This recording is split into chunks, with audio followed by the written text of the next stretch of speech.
There is currently a Korean religious cult targeting Black youths and Africans around the world. Now, this cult or this church is known as the New Heavens and New Earth Church, also known as Chi. I'm not sure if I'm pronouncing that right. Basically, dozens of African youths have been sharing their experiences on how they were recruited and how they were able to leave the cult after they realized they were in a cult. Now, this is one of such experiences or such testimonials.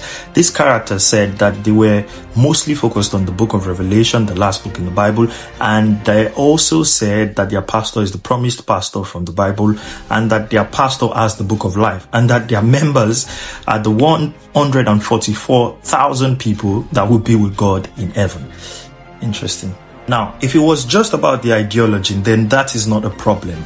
But then it became a problem when we realized that they were luring African youths to the capital of South Korea and they were taking their passports and restricting their movements. In fact, one character gave a testimony of how they took her to a fertility clinic without a permission. Now, that's interesting.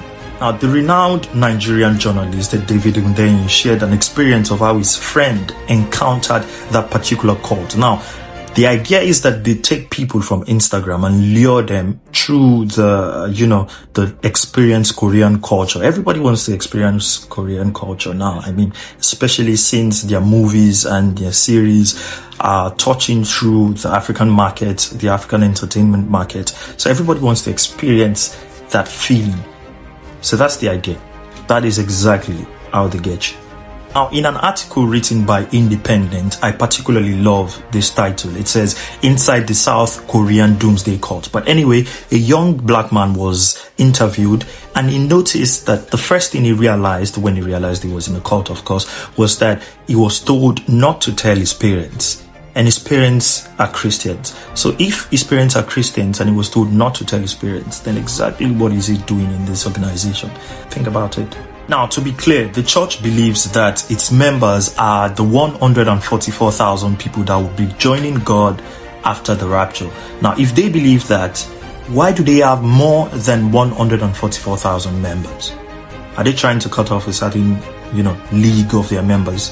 That is how you know you are in a cause where the ideologies does not really seem to fit. For the record, the church was founded in 1984 by a man called Lee Man-hee in South Korea.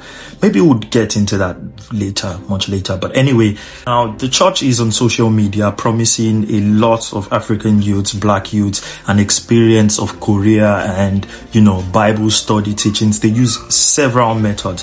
So basically, you lots just be careful because it's a very dangerous world out there. But anyway, don't forget to follow I Love Africa on all platforms, on TikTok, YouTube, Instagram, as well as Facebook. And Victor,